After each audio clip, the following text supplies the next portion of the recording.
Amém, meus irmãos. Vamos ficar de pé mais uma vez, apenas pelo tempo suficiente para a leitura do livro de Salmos, capítulo 98, versículos de 1 a 9, todo este salmo.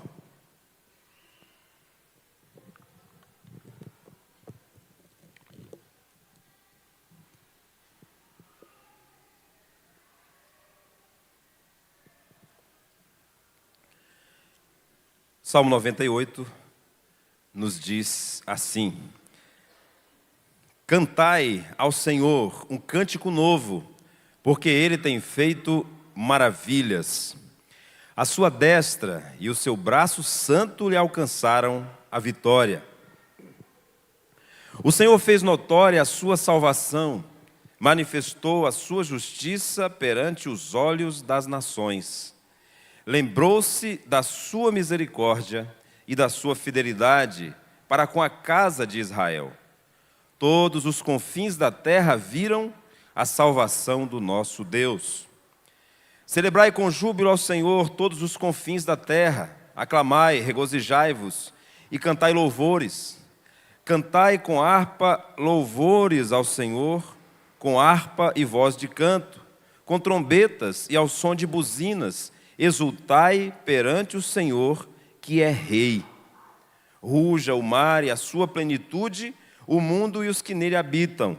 Os rios batam palmas, e juntos cantem de júbilo os montes, na presença do Senhor, porque Ele vem julgar a terra, julgará o mundo com justiça e os povos com equidade. Que Deus nos abençoe com a compreensão da sua palavra. Podeis assentar, irmãos? Há um anseio no coração humano por justiça. Desde a nossa infância, nós clamamos por justiça, mesmo sem saber, sem ter condição de elaborar. Dois irmãos estão brincando, um derruba o outro, pisa no calo do outro, e aí aquele um vai até o pai e diz: pai, olha o que fez comigo, e olha aqui, está saindo sangue, como se tivesse todo o sangue do corpo saindo por uma feridinha no canto da unha do dedinho mindinho. E aí o pai acolhe, orienta. Depois que ele se acalma, ele pergunta: e o que é que o senhor vai fazer com ele? Há um senso por justiça, por vingança. Por isso que a Bíblia está dizendo o tempo todo para nós: a vingança pertence ao Senhor. Ele não terceirizou, Ele não compartilhou com ninguém, porque só Ele é justo. Há um anseio por justiça. E esse anseio, meus irmãos, causa muita angústia, porque, na verdade, nós não compreendemos o agir de Deus na história, não compreendemos a revelação desse atributo do ser divino que é a justiça. E nós nos perguntamos, se não fizemos essa pergunta ainda de forma mais elaborada, muitas vezes, em muitas situações, já levamos no coração: se Deus é bom e Ele pode todas as coisas, por que o mal ainda persiste? Quando nós estamos diante da violência, especialmente violência contra uma criança, e eu não quero aqui chocar nem angustiar os irmãos com exemplos, basta o que está na televisão, o que está na internet o tempo todo. Seres humanos sendo traficados, por exemplo. Crianças que são sequestradas simplesmente porque os órgãos valem muito, mais do que qualquer outra mercadoria no mundo. Até quando? Sabe aquela angústia? Até quando? O Senhor que é bom, o Senhor que tem todo o poder, permitirá que isso aconteça na face da terra? Ah, meus irmãos, nós realmente não compreendemos o agir de Deus na história. O salmo que nós estamos lendo, estamos nele meditando, faz parte de uma coletânea de outros salmos que trazem essa ênfase do reino de Deus, apresentam o Senhor como Rei. Um Rei que é justo, um Rei que vai julgar com imparcialidade, com equidade. O Salmo 97, por exemplo, diz: reina o Senhor, regozije-se a terra, alegrem-se as muitas ilhas. O 99, que é o seguinte, diz: reina o Senhor, tremam os povos, Ele está entronizado acima dos querubins, abale-se a terra. São salmos desde o 94 até o 100 que trazem essa dimensão de Deus como rei. E a justiça de Deus sendo manifestada na sua ação ao longo da história. Mas, meus irmãos, estes salmos nos comunicam muito mais do que isso. Eles são muito mais do que uma poesia que reproduz a cerimônia de entronização de um rei. Eles são muito mais do que uma elaboração teológica dos sacerdotes que os escreveram sobre a dimensão do reino de Deus, essa categoria teológica. É muito mais do que isso. Veja o que esse salmo diz, ele diz: cantai. Mesmo com a nossa angústia, mesmo com as nossas dúvidas, ele nos chama a louvar ao Senhor, a exaltar ao Senhor, a aclamar ao Senhor. E aqui o povo de Israel reunido, a imagem que nós temos é essa, o povo de Israel reunido no templo, nas suas peregrinações, sendo conclamado, sendo convocado a louvar ao Senhor, a cantar a sua fé, a afirmar que Deus está presente na história e que Ele está conduzindo a história com sabedoria. É muito mais do que pensamento. É o ser completo, inclusive as suas emoções, sendo trabalhadas pelo louvor ao Senhor, através, por exemplo, da música. O Salmo 98 começa apresentando para nós, meus irmãos, uma convocação, esse convite a cantar um novo cântico, não necessariamente uma nova composição, mas cantar com uma atitude nova, uma atitude renovada na presença do Senhor, toda vez que nos apresentamos diante dEle. A convocação primeiro é para Israel, para que se lembre da manifestação do poder de Deus, da sua força, sua destra, o seu braço santo, a sua vitória, não só na libertação do povo do Egito, mas ao longo da história, a providência de Deus na vida desse povo. A partir do versículo 4, nós temos uma convocação não mais apenas para Israel, mas para todas as nações, como está no final do versículo 3, os confins da terra saberão sobre a justiça de Deus e a sua salvação, mas agora a convocação é para todos. Celebrai com júbilo ao Senhor todos os confins da terra, usando todos os recursos, todos os instrumentos, todas as formas de expressão artística, usando a vida para celebrar aquele que é o rei. Assim termina o versículo 6, exultai perante o Senhor que é rei. Mas o Salmo não para por aí. No versículo 7, esse convite é aberto não só para toda a humanidade, mas para toda a criação, para todo o universo. Agora, quem vai usar os seus instrumentos naturais para o louvor, através da música, é o mar, é o mundo e todos os seus habitantes. Os rios baterão palmas, juntos cantarão de júbilo ao Senhor, juntamente com os montes, porque o Senhor é justo, porque Ele é Salvador. Assim intitulamos esta mensagem: o Deus de justiça e salvação. Somos convocados a adorar esse Deus, porque a celebração à sua justiça revelada na história da salvação é a resposta também para a nossa angústia, para o nosso anseio por justiça. Quando nós falamos de história da salvação, nós precisamos aproveitar para fazer um exercício e nos localizarmos no tempo. Nós estamos presos ao tempo. O Senhor está fora do tempo. Ele é um Deus eterno. Mas nós precisamos entender que o agir de Deus dentro da história é, de alguma forma, progressivo, a ponto de que a revelação de Deus vai, não que o atributo de Deus em sua justiça vai aumentando, mas o nosso conhecimento, a nossa experiência com Ele, assim o vai, até a cruz de Cristo. Tudo começa com a criação. Na criação, Deus já revela-se como um Deus salvador por um fato muito simples.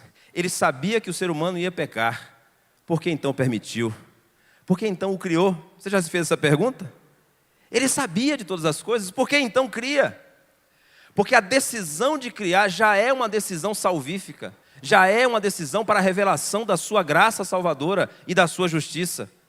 Ele cria mesmo sabendo que a criatura, formada à sua imagem e semelhança, se rebelaria contra ele, desobedeceria a sua lei, se separaria dele, e então estaria condenado à inexistência, ao aniquilamento.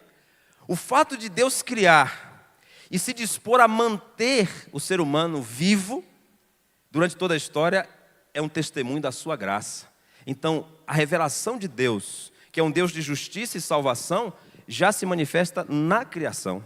Mas nós temos também o fenômeno da queda, o momento em que o ser humano se separa, como nós citamos, e deveria, porque se separou do Deus que é a fonte de todo bem, viver destruído pela sua própria maldade.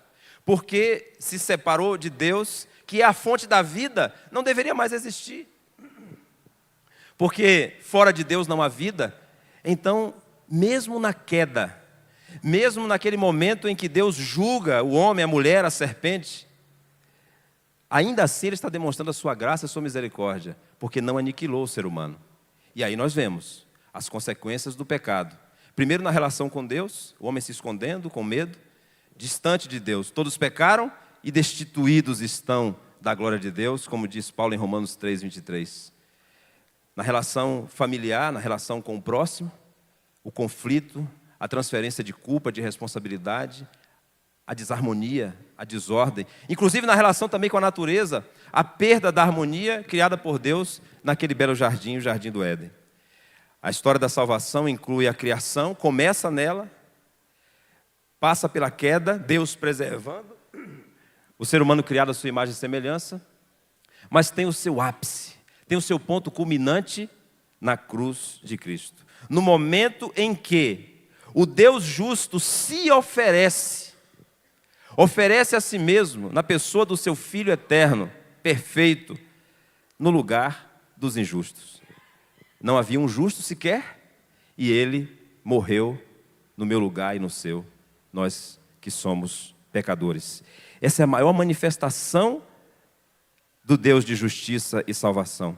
Mas, meus irmãos, há um quarto aspecto na história da salvação, que nós precisamos enfatizar, e que neste culto nós temos trazido para os irmãos a lembrança, é a consumação desse plano. É o ponto culminante, é o ponto final da história. É quando o Senhor, que é Deus de justiça e salvação, completará a sua restauração, revelará de forma completa o seu propósito, o seu plano em Cristo, renovando todas as coisas. Eis que faço novas todas as coisas. E aí você há de convir comigo que Deus nunca teve um plano B, nem um plano C, nem um plano D. O plano de Deus sempre foi o plano D, o D de Deus, de revelar a sua glória, de revelar a sua justiça, de revelar a sua salvação, de revelar a sua graça, de se revelar para que pudéssemos conhecê-lo através do Senhor Jesus. Aprendemos então, meus irmãos, com esse salmo que nos convida a cantar ao Deus de justiça e salvação, que esse Deus é digno de toda adoração e que nós precisamos responder a Ele. E a pergunta que eu dirijo agora a você, que ainda está angustiado pela falta de justiça no mundo, porque não vê verdade nas pessoas, porque não consegue andar nem mesmo no padrão moral que você estabeleceu como correto, que carece de perdão, de graça, mas que se encontra distante no relacionamento com Deus. Eu me dirijo a você e pergunto: você tem buscado conhecer esse Deus de justiça e salvação? Você tem adorado a esse Deus, respondendo ao convite deste salmo, o convite da palavra de Deus, com atitudes concretas? Nesta noite você poderá conhecer, e eu penso que pelo menos 2 aspectos muito importantes, para que você faça o exame da sua própria consciência, para que você ajuste a sua vida à exigência do próprio Deus, que é Deus de justiça e salvação. Primeiro, este salmo nos convida a conhecermos a justiça de Deus na história. É um convite para uma celebração, mas não apenas uma celebração como repetição daquilo que todo mundo está fazendo inconscientemente, não apenas um ritual que prescinde da consciência das pessoas, não, mas um canto que é novo, um louvor ao nosso Deus expresso através da música, mas através da consciência de que Deus está conduzindo a história. Esse Deus que começou o seu plano da salvação desde a queda do ser humano, esse plano eterno que começou a se concretizar na promessa de Deus, de que viria o descendente da mulher para esmagar a cabeça da serpente. esse Deus age de uma forma que muitas vezes contradiz a nossa expectativa. Por que tanto tempo? Você começa a ler a Bíblia e começa em Gênesis, e daí a pouco você já está em Levítico e passa por Juízo. Quando chega em Juízo, você tem vontade de fechar a Bíblia. Como assim? No próprio povo de Deus acontecendo tanta violência, tanta idolatria, e você segue e não consegue entender essa história. Mas continue lendo.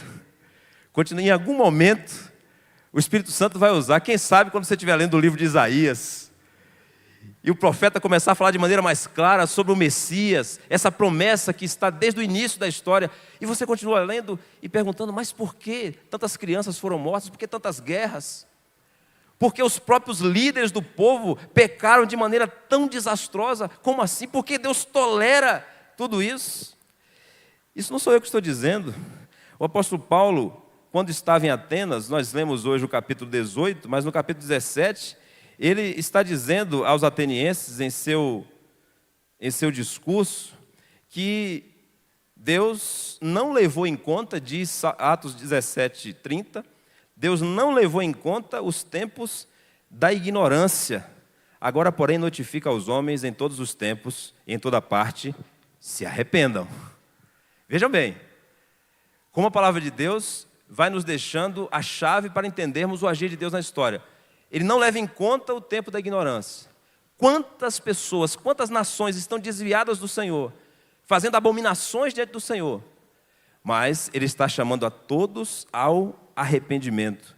Na epístola aos Romanos, o apóstolo Paulo começa falando que Deus já revelou a sua ira, já revelou o seu poder, já revelou a sua divindade, e todos os seres humanos são indesculpáveis, estão debaixo da ira de Deus, são alvos da justiça de Deus. No capítulo 3, meus irmãos, nós vemos, por exemplo, no versículo 25, que Deus está propondo que a sua justiça se manifestaria na propiciação, na providência do sacrifício de Cristo, e isso seria a manifestação plena da sua justiça, por ter Deus, na sua tolerância, deixado impunes os pecados anteriormente cometidos. Não levou em conta o tempo da ignorância, tolerou os pecados anteriormente cometidos, porque Ele tem um alvo na história, e esse alvo é a cruz. E Ele então está conduzindo a história para que o pecado seja vencido, para que o mal seja destruído. Mas Ele é o Senhor da história, Ele é o Rei, Ele é o soberano. E nós sentimos angústia, porque como assim? Por que o ímpio prospera? Disse Asaf no seu Salmo 73. Por quê? Pessoas que mentem, pessoas que são inescrupulosas, estão aí muito à frente, e nós aqui estamos tentando servir a Deus com todo esforço e não alcançamos as bênçãos. E aí começa a rodar em nossa mente o sistema da retribuição, baseado em nosso merecimento. Mas Deus está conduzindo a história. Deus tem a história da salvação em suas mãos, e Ele está revelando em tudo isso que aconteceu no Antigo Testamento e na história da humanidade a sua justiça. Até que nós chegamos, meus irmãos, como diz o Salmo, manifestou a sua justiça perante os olhos das nações. Em tudo isso que Deus realizou na vida de Israel, daquele povo que Ele libertou do Egito, que Ele preservou do aniquilamento, por exemplo, como nós vemos no livro de Esther, que Ele resgatou do cativeiro babilônico, que foi consequência do próprio pecado do povo. Tudo isso foi a manifestação da justiça de Deus ao longo da história de Israel e diante de toda a humanidade, até chegar ao ápice, até chegar ao momento X da história, que foi a morte sacrificial do nosso Senhor Jesus Cristo. O apóstolo Paulo, novamente, no livro de Atos, se encontra no capítulo 26, diante de um governador recém-empossado, chamado Festo. Esse governador recebe a visita de um rei, chamado Agripa, e Paulo apresenta novamente a sua defesa. Ele que já está quase 2 anos preso em Cesareia. E ele vai se defender diante das acusações dos judeus, que haviam contratado os tribunos, juristas, para aumentar o número de acusações contra ele. De que ele tinha profanado o templo, levado alguém impuro, um pagão, para o templo, de que ele pregava contra Moisés. E ele está se defendendo. Mas, meus irmãos, o que me chamou a atenção, quando eu voltei para esta cena, está no versículo 22 do capítulo 26 de Atos. Vejam o que o texto diz: mas alcançando o socorro, Paulo está descrevendo aqui como foi a sua conversão, como foi que ele se encontrou com a justiça de Deus. Permaneço até o dia de hoje, dando testemunho tanto a pequenos como a grandes, nada dizendo senão o que os profetas e Moisés disseram haver de acontecer. Paulo tem uma noção clara de que Deus está agindo na história e revelando a sua graça, revelando o seu amor, revelando a sua misericórdia, mas também a sua justiça. E Moisés já havia dito isso, os profetas também. Versículo 23, isto é, que o Cristo deveria de padecer, sendo o primeiro da ressurreição dos mortos, anunciaria a luz ao povo e aos gentios. Deus estava conduzindo a história até o evento Cristo. Mas o texto prossegue, meus irmãos, e aqui é até anedótico o que nós encontramos. Veja o versículo 24. Dizendo ele estas coisas em sua defesa, Festo interrompeu em alta voz: estás louco, Paulo? As muitas letras te fazem delirar. Isso é coisa de gente que não tem juízo. Você olha para a história e vai me dizer que Deus está revelando a sua justiça em tudo isso que aconteceu? E que o ápice disso foi a morte de um nazareno, um rabino, um camponês da Palestina? Versículo 25, Paulo, porém, respondeu: não estou louco, ó excelentíssimo Festo. Pelo contrário, digo palavras de verdade e de bom senso. Porque tudo isso é do conhecimento do rei, de Agripa, a quem me dirijo com franqueza, pois estou persuadido de que nenhuma destas coisas lhe é oculta, porquanto nada se passou em algum lugar escondido. Vejam a perspicácia do apóstolo Paulo, ele está dizendo: você sabe que existe uma lei moral de Deus no universo. Você sabe que você terá que prestar contas diante de Deus. No fundo, você tem essa consciência, porque ninguém se apresentará diante de Deus com nenhuma desculpa. Nenhuma dessas coisas está oculta ao rei, não é só porque ele foi instruído na lei dos judeus, não. É porque nada se passará escondido. Deus está revelando a sua justiça e a sua salvação no mundo. Versículo 27. Acreditas, ó rei Agripa, nos profetas? Bem sei que acreditas. Então Agripa se dirigiu a Paulo e disse: por pouco me persuades a me fazer cristão. Paulo diz então no versículo 29. Paulo respondeu: assim Deus permitisse que por pouco ou por muito, não apenas tu, ó rei, porém todos os que hoje me ouvem se tornassem tais como eu sou, exceto estas cadeias. Quero dizer a você, meu amigo, que nos visita e que porventura não tenha ainda assumido um compromisso com Deus. Deus é um Deus sábio, é um Deus santo, um Deus amoroso, mas é um Deus de justiça. Está impresso em sua natureza, na sua consciência, a revelação da justiça de Deus. Você sabe que prestará contas a Deus naquele dia determinado pelo Senhor, que é Rei do universo, que conduz a história para revelar sua justiça e salvação. A minha oração é que esse dia seja hoje e que você possa reconhecer a justiça de Deus, porque a palavra de Deus nos diz que todos nós compareceremos diante do tribunal de Deus.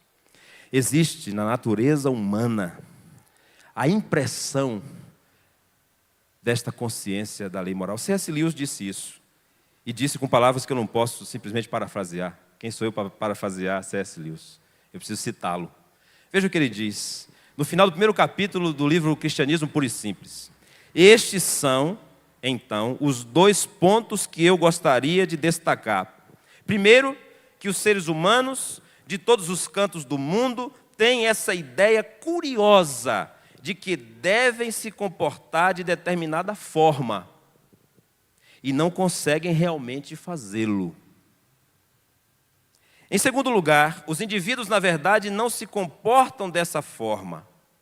Sabe o que deve fazer, sabe que não consegue fazer e sabe que está em dívida diante dessa lei.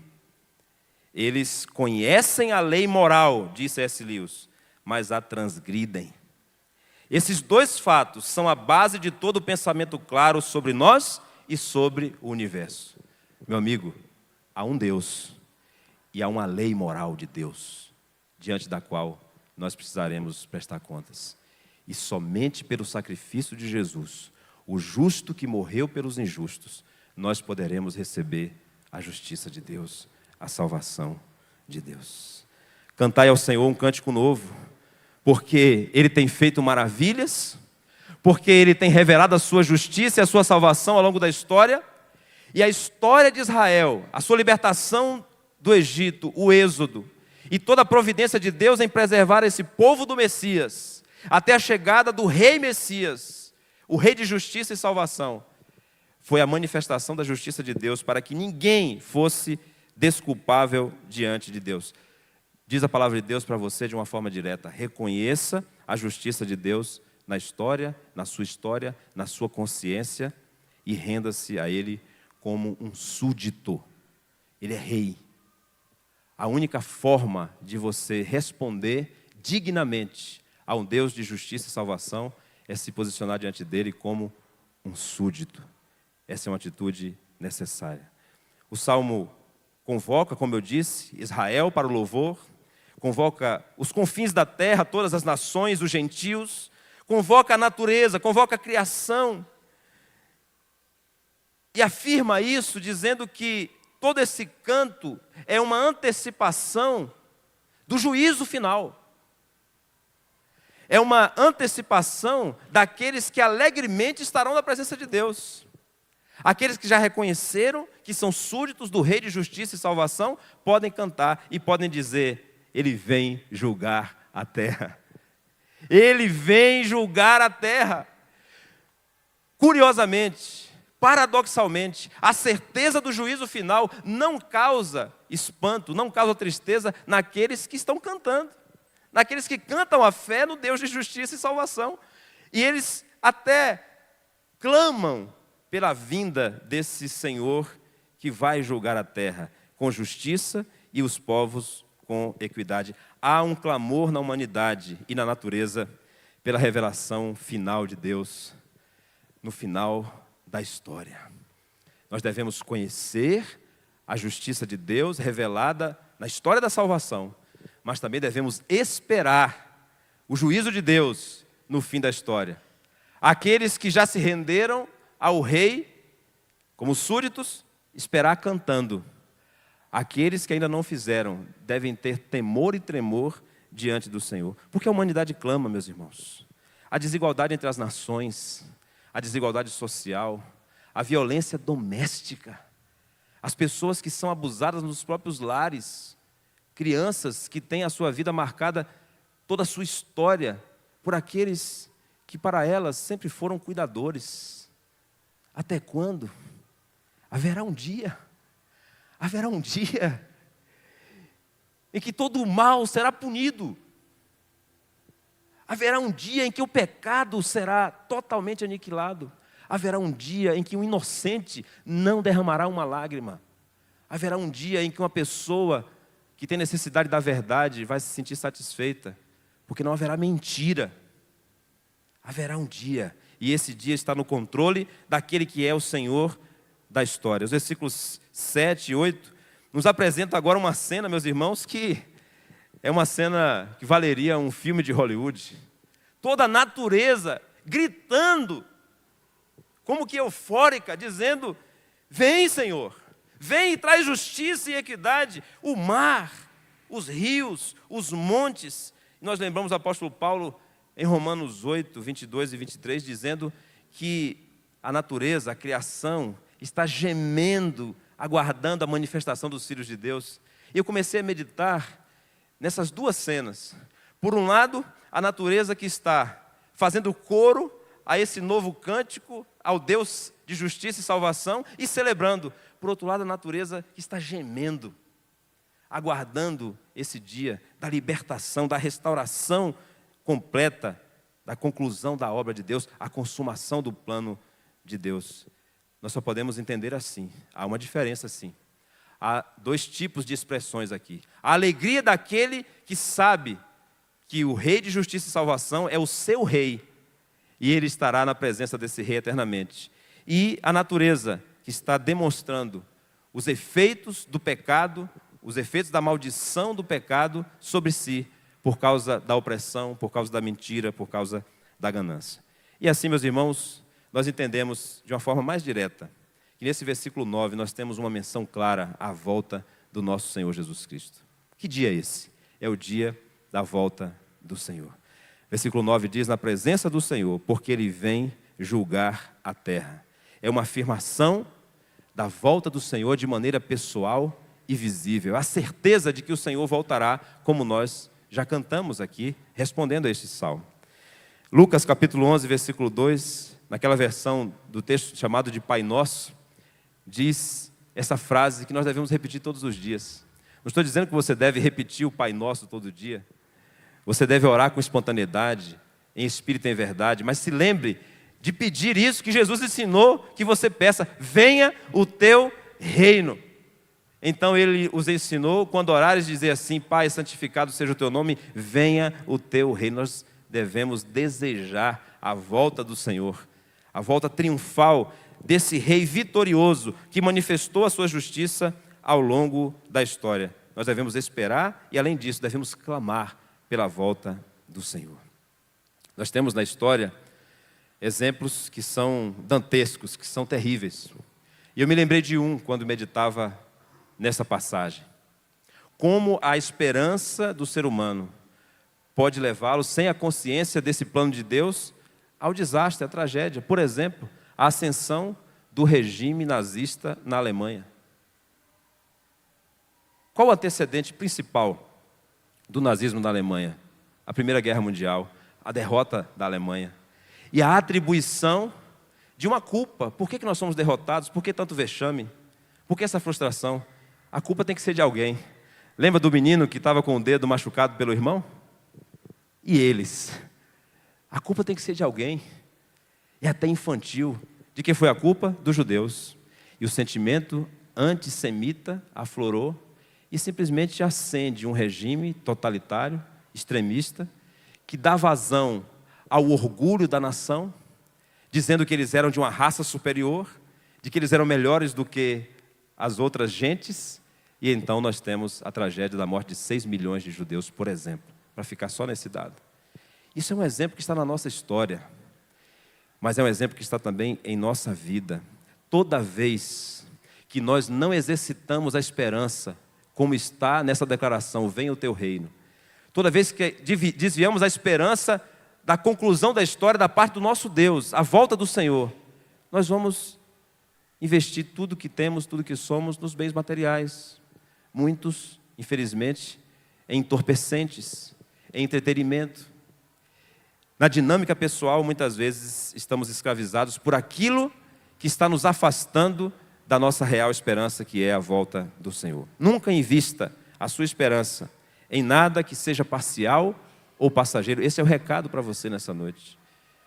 Talvez você chegou aqui com uma compreensão da história de que o melhor que você pode fazer da sua vida é executar o belíssimo plano que você acredita ser o melhor plano de vida, de carreira, de sucesso, de dinheiro.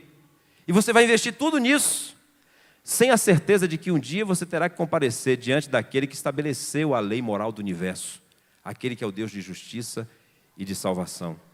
Por isso, invista todos os dias da sua vida na esperança da volta de Cristo. Como nós podemos agir em resposta ao convite deste salmo?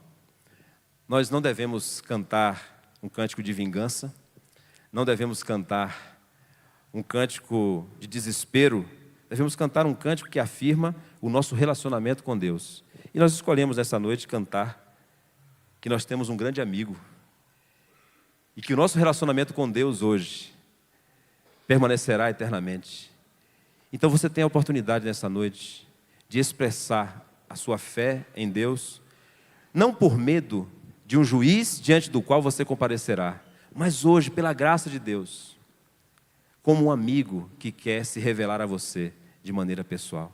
O Senhor Jesus, hoje, é o seu advogado, é aquele que está ao seu lado para lhe defender.